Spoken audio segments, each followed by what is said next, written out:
Welcome back to the channel, lads and ladies. Today has been a very eventful day for me, which I will get into, no doubt. And I have a special treat for you today. Here is a man that I found on Reddit who shared his own braggamony for an incredible match, and seeing his results screenshot that he was classy enough to take with the screenshot feature in game. You don't have to take a screenshot with your phone. You know who you are.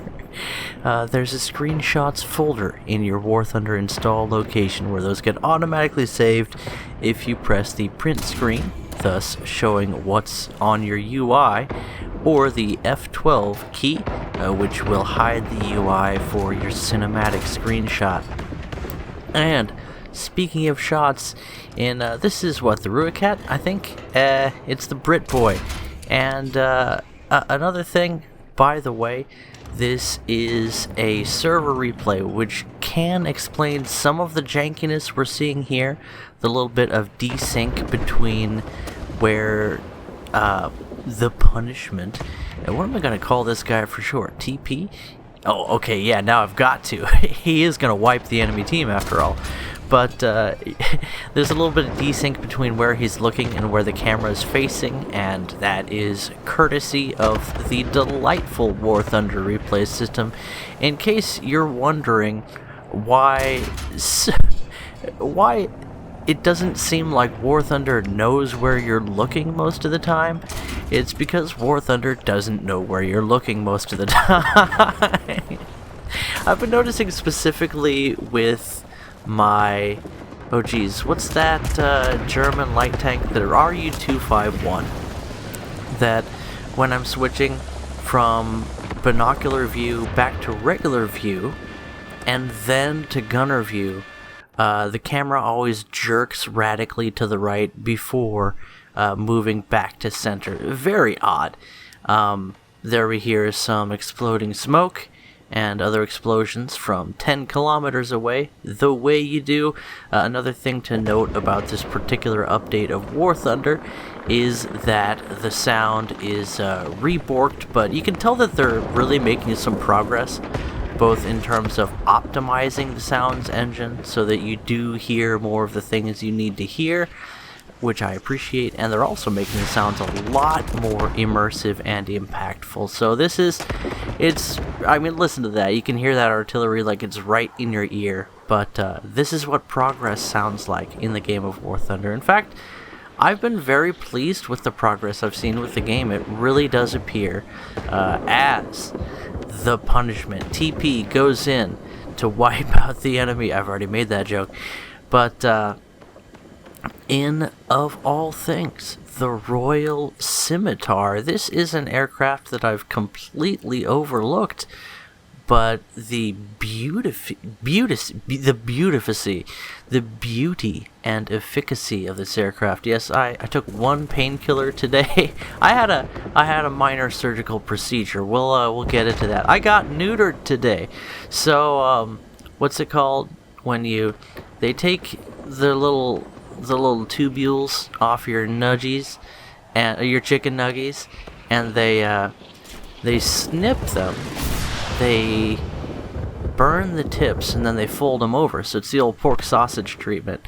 And I was not sedated while the operation was going on. I was talking with my surgeon about politics, and we had a lovely discussion. He's a much more a Portland liberal kind of guy. You see a lot of what you'd call liberal but very reasonable folks in the medical field, and he was a delightful person to talk with. He's definitely one of those, and let's say liberals, that I enjoy engaging with, because I tend to be very conservative on most of the issues that I espouse and that get my vote.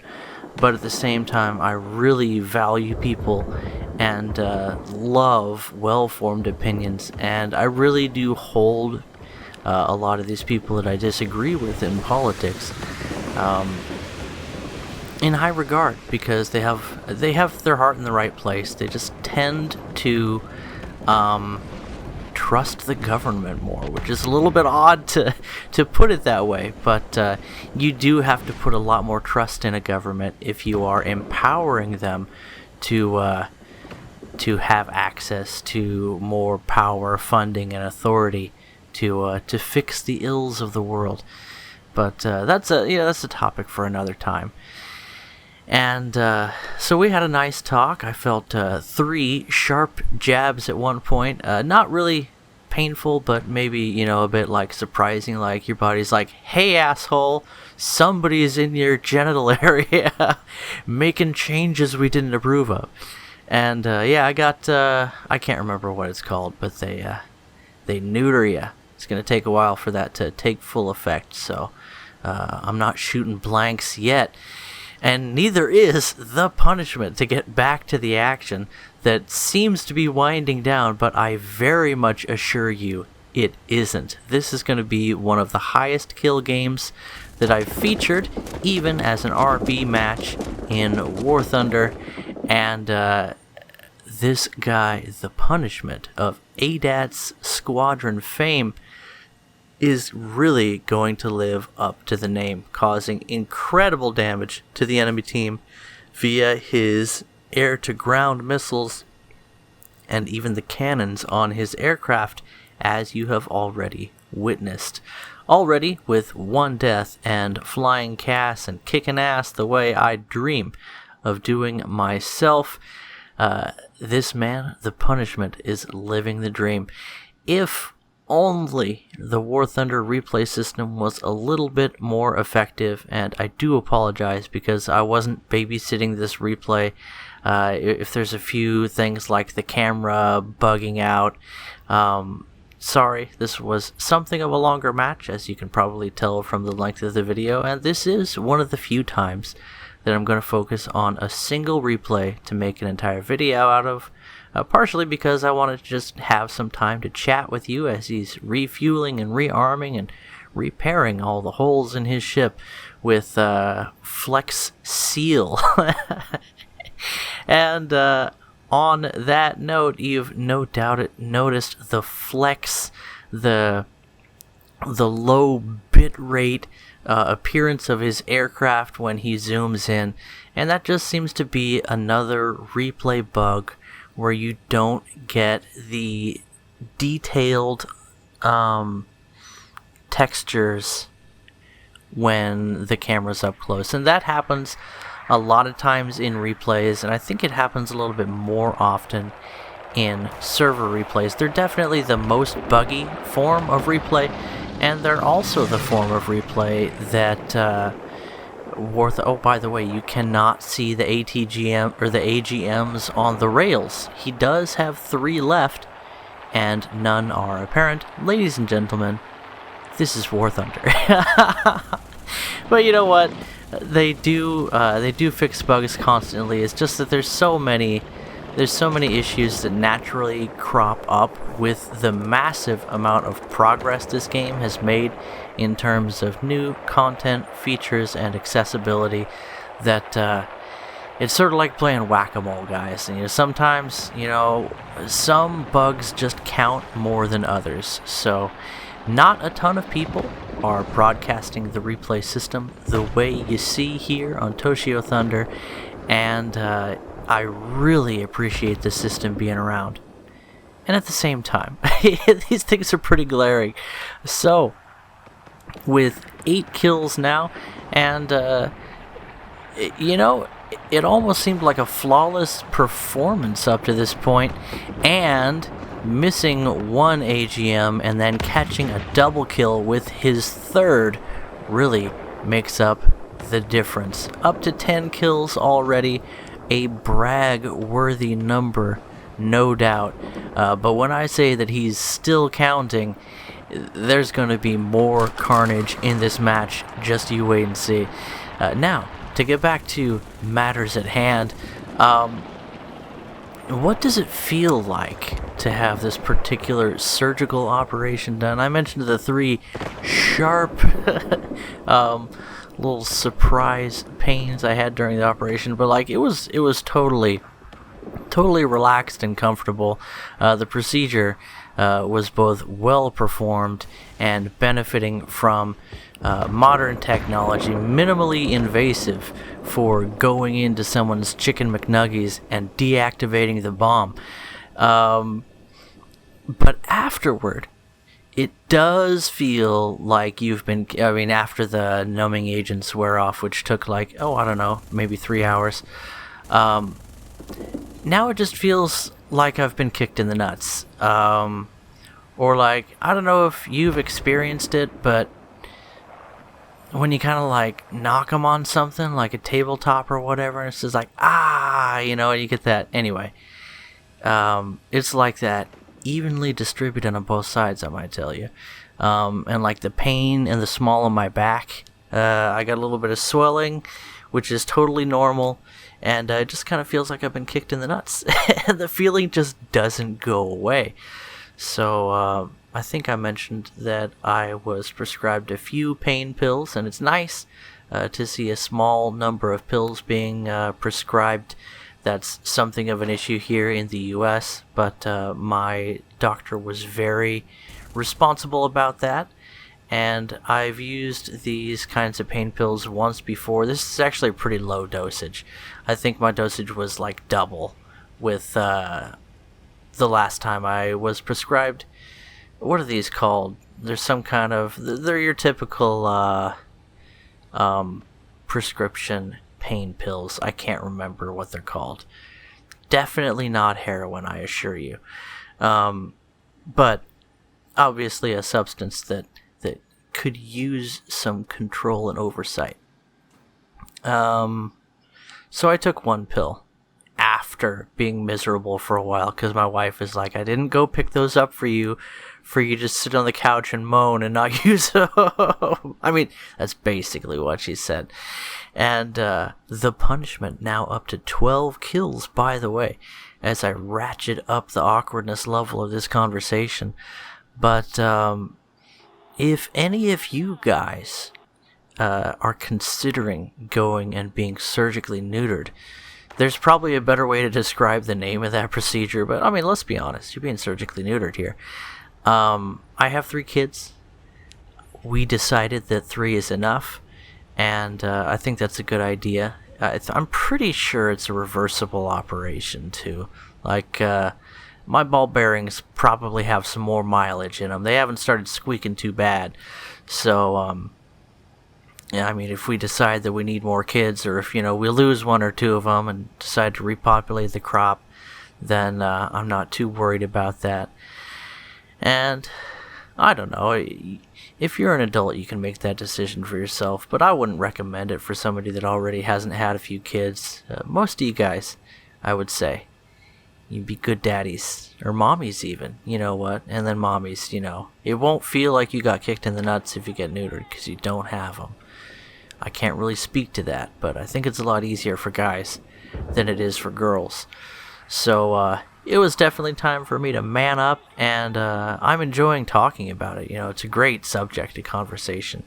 Really fits my style well to talk about getting neutered. I think I saw my dog get neutered way back in the day, and then I watched my grandpa neuter a pig in the back of his pickup. No, wait, I think he actually had a guy come over and do the job. No, I can't remember. It's been a while. But neutralizing, how am I going to wrap this around back into War Thunder? But neutralizing some ground targets and getting sprayed at by a Gepard, his rounds definitely not neutralized, as the radar-guided SPAA furiously fights for his life against one of the most capable anti-radiation missiles available in the game. That would be the manually guided time at this time, so take note of the date. I have no doubt that anti-SPAA missiles are coming to War Thunder, those being the air-to-ground missiles designed to take down radar-guided anti-aircraft emplacements, and along those lines, probably radar-guided anti-aircraft missiles coming to War Thunder. Actually, I dare say they are no doubt coming, possibly within the next 1 or 2 major updates. We'll have to see. That should be fairly exciting. The fact that Gaijin have pushed back the next major update, apparently, just from a few cues that you might have picked up on from the way that they normally schedule things, sort of lends to the idea that there might be some somewhat significant gameplay changes, new mechanics coming, and we already know that they're working on things like beyond visual range weapons. There'd be sort of semi-self-guided radar missiles, ground to air and air to ground, radar and anti-radar missiles, and all kinds of fun flavorings like that. The fact that SPAA already have the mechanic in place to turn off their radar, and by the way, apologies, I was not babysitting the replay enough, and it looks like it might have possibly kicked us out of pilot's view. So if things look a little bit disconnected here, that's my fault. Every now and then I have to hit that semicolon key. There we go. I think I did it to get the view in the proper orientation so that you could be fully immersed in the experience. And if you've been paying attention to what ThePunishment has been doing, kudos to you, because I've been talking about some delightfully uncomfortable subjects, but he has been making the ground battle for what would be an overwhelmingly dominant enemy team a lot less comfortable for the enemy. I dare say mostly unopposed in his close air support activities.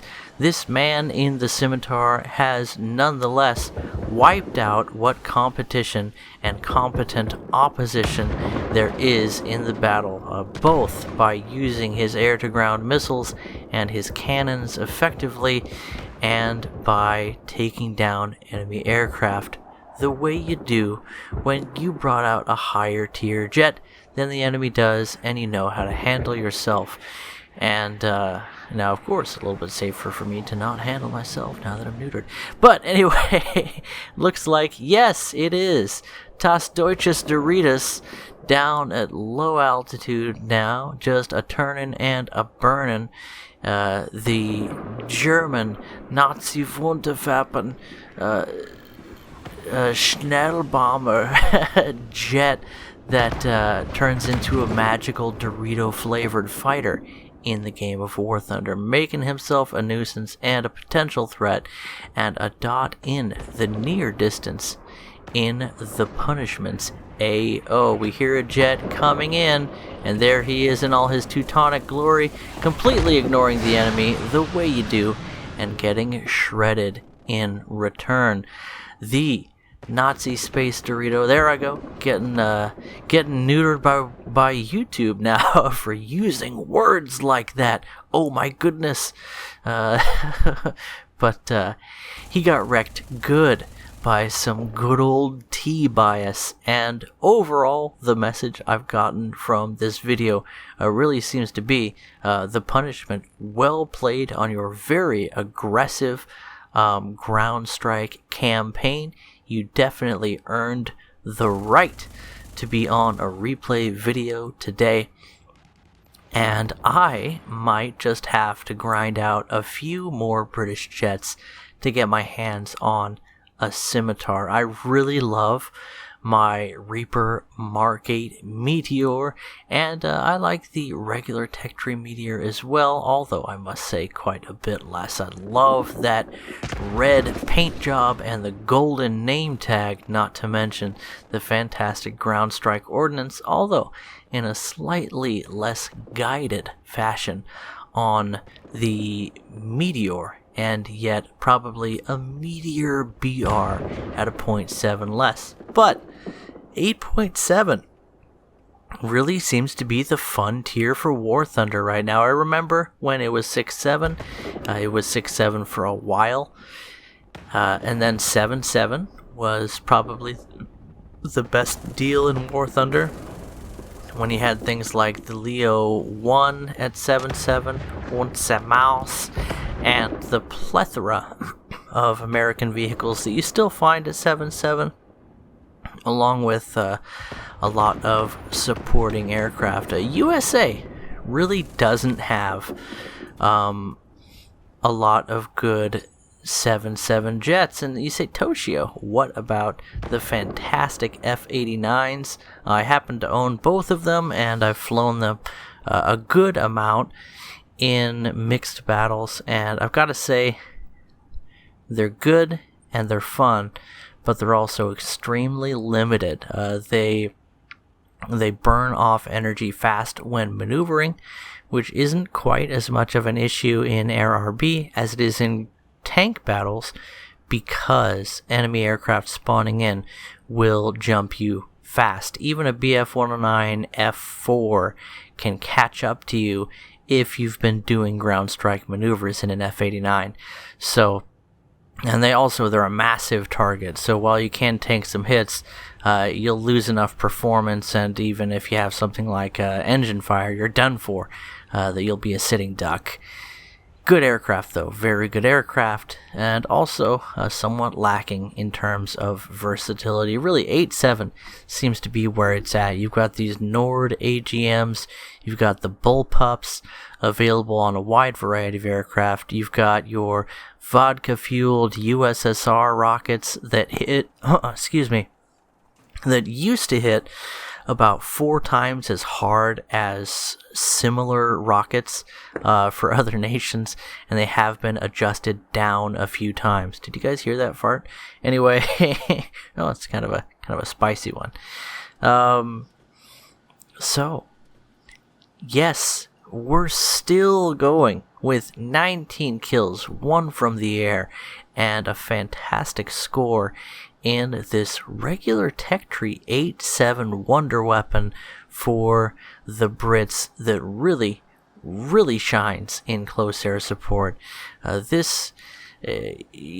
talk about the G91, the one that has the 4 AGMs, and those are very effective. Those have also received a little bit of a nerf, getting dispersion values when dummy fired, similar to HVAR unguided rockets, which have themselves been adjusted in accuracy, which probably brings them a lot closer to real-world performance from what I've seen in terms of accuracy. It's not really a precision weapon, but because you can guide those Nords, a skilled player is really unaffected in proper use of the missile. I think that the best way to use them is from anywhere between 1 and 4 kilometers above and behind your target, and then you can guide the missile in. You have enough time to adjust, and depending upon how fast your reflexes are, as you see with the punishment there, you might not need as much time to adjust the missile, but you'll also notice that he failed to pick up a kill that time. And when it comes to guided and unguided missiles in War Thunder, one of the best things you can do is set yourself up on a good approach. And there you see it with a top-down attack, quickly and rather simply picking up 2 kills. Nicely done. He finishes off the match with 21 kills and a victory that was very much on the back of the punishment and his scimitar. Hope you guys enjoyed, and keep sending those replays in. As always, there's a link to my Discord in the description below.